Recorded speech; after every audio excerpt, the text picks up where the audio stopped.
Et c'est là où en fait les Soraliens ne sont pas capables de pousser l'analyse jusqu'au bout et non, justement pas lu Kluskar parce qu'ils me disent que j'ai pas lu Kluskar. On pourrait en parler, on pourrait en débattre.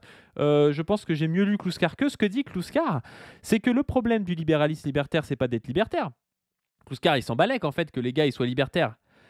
Le problème, il dit, c'est que de faire passer l'aspect libertaire de ce PS, des Cohn-Bendit, des gens comme ça, de faire passer cet aspect libertaire en mode voilà pour la libération sexuelle, pour la consommation de drogue à la Cohn-Bendit en mode oui moi j'ai fumé du hashish machin, bah, de faire passer ça pour la révolution. Parce que ce que dit Kluskar, c'est que tant qu'on n'a pas aboli le capitalisme, c'est-à-dire que tant qu'on reste dans les rapports de production capitalistes, on va aller vers de plus en plus de crises. Pourquoi? Parce que bah, Marx a montré que le taux de profit baissait dans l'histoire et donc qu'il y a des crises continuelles pour essayer de casser du capital et de relancer la machine. Donc soit il y a des guerres, soit il y a des crises dans le capitalisme.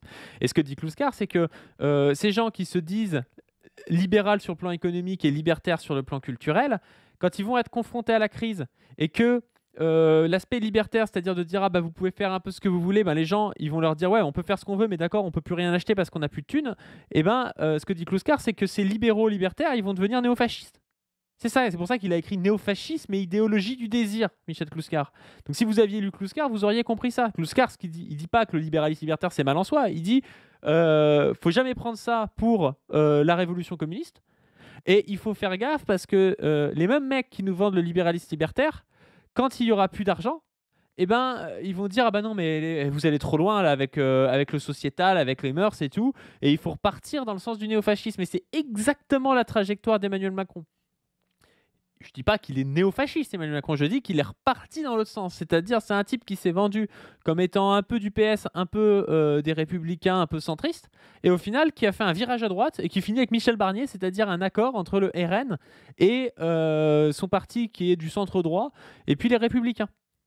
Et ça, les Soraliens ne sont incapables de le voir parce que, un, ils n'ont pas lu Kluskar parce qu'il répète tout ce que dit Soral, et deux, Soral n'a jamais réussi à actualiser l'analyse de Kluskar à ce qui est aujourd'hui. Pourquoi? Parce que s'il devait l'actualiser, Soral verrait qu'en dernier sort, il fait lui aussi le jeu de ce néofascisme-là.